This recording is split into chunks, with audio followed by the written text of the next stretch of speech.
Oke, halo teman-teman semua. Di sini bertemu dengan saya Romualdus dan Sutanto.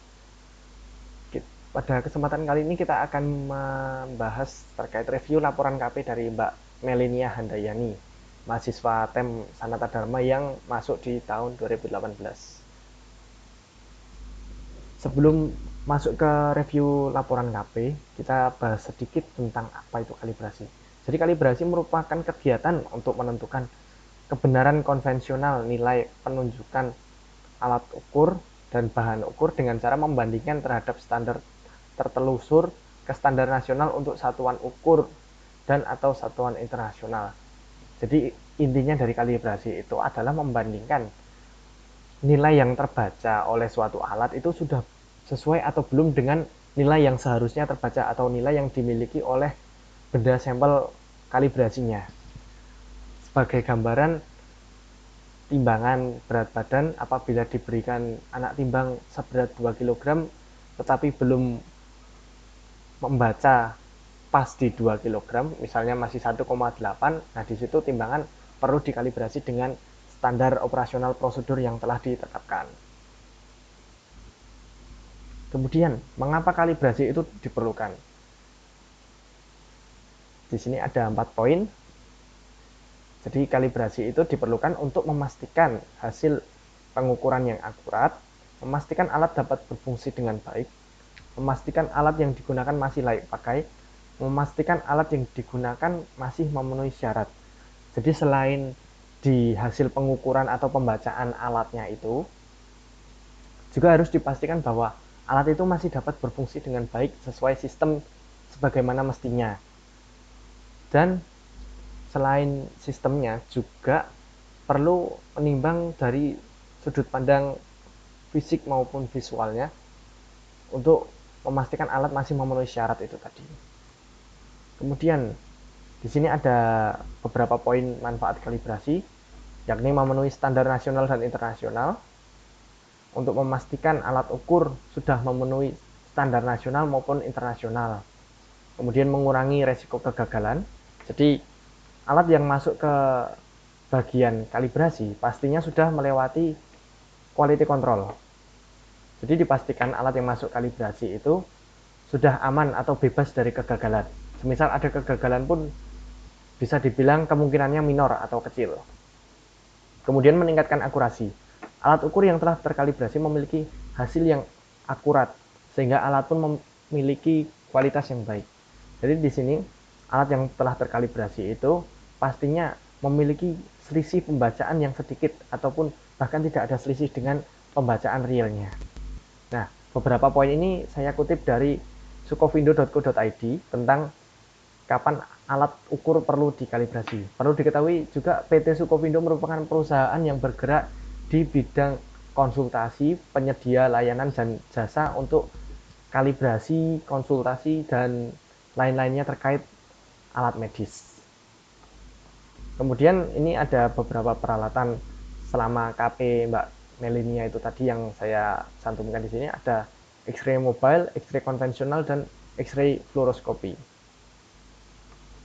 Secara garis besar, mesin-mesin atau pesawat-pesawat X-ray itu memiliki cara kerja dan fungsi yang sama, hanya saja berbeda di ukuran, kapabilitas, dan mobilitasnya. Jadi, secara umum, awalnya kita perlu menyalakan atau memberikan sumber daya ke mesin X-ray. Ya, kayak nyolokkan steker ke stop kontak kayak gitu gambarannya. Kemudian mengatur kondisi KV, MA dan timer menggunakan selector switch yang ada sesuai dengan pemeriksaan yang akan dilakukan terhadap pasien. Kemudian mengatur jarak pengambilan gambar X-ray, mengatur posisi sudut kolimator, menekan tombol expose, dan yang terakhir adalah membiarkan pesawat X-ray menyala sesuai timer untuk mengambil gambar. Kemudian di sini ada beberapa alat yang digunakan untuk mengkalibrasi X-ray mobile yang saya kutip juga dari laporan KP-nya. Ada kilovolt peak meter yang digunakan untuk mengukur nilai kilovolt keluaran dari trafo pembangkit tegangannya. Kemudian ada dual range digital MAS meter dari Fluke Biomedical yang digunakan untuk mengukur miliampere dan timer dari X-ray.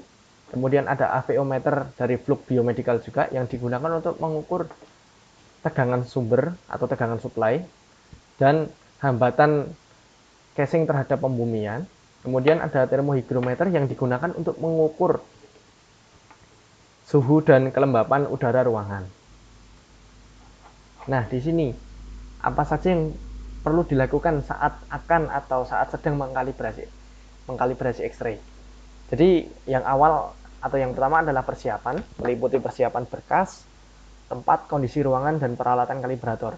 Jadi sebelum seorang petugas kalibrasi itu mengkalibrasi suatu alat atau suatu mesin X-ray ini, petugas itu harus menyiapkan berkas atau lembar kerja kalibrasinya, kemudian tempatnya juga sudah harus siap, kondisi ruangan meliputi suhu dan kelembapan yang sesuai, berada di sekitar 21 sampai 25 derajat Celcius untuk suhu dan kelembapan 45 sampai 65% RH, dan peralatan kalibratornya seperti 4 peralatan yang tadi disebutkan.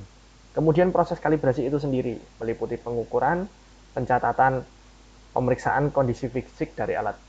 Hasil-hasil pemeriksaan dan pengukuran serta pencatatan dari kondisi X-ray tersebut akan dicatat pada lembar kerja kalibrasi. Kemudian yang terakhir adalah evaluasi, yang ini memasukkan data hasil pengukuran atau hasil kalibrasi ke dalam file atau program yang telah disiapkan untuk mengetahui apakah alat masih layak pakai atau tidak.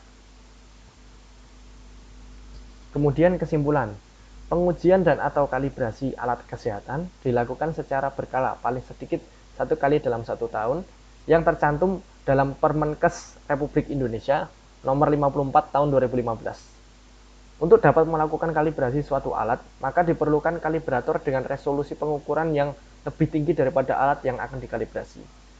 Selain meninjau hasil pengukuran atau kalibrasi, dalam proses kalibrasi juga meninjau aspek-aspek fisik alat meliputi visual dan kualitas bahan alat. Jadi misalnya di sini kita sebut casing atau bodi penutup dari X-ray. Terlihat masih baik tetapi sudah keropos. Di situ maka dapat disebut X-ray perlu perbaikan atau untuk sementara waktu diberikan cap tidak layak pakai. Oke, mungkin begitu yang dapat saya sampaikan terkait review dari laporan KP Mbak Melinia dan beberapa poin yang saya tambahkan. Secara garis besar kalibrasi itu sama, baik untuk peralatan diagnostik maupun untuk peralatan-peralatan yang lainnya seperti pasien monitor dan lain-lainnya. Apabila terdapat kesalahan, saya mohon maaf dan terima kasih.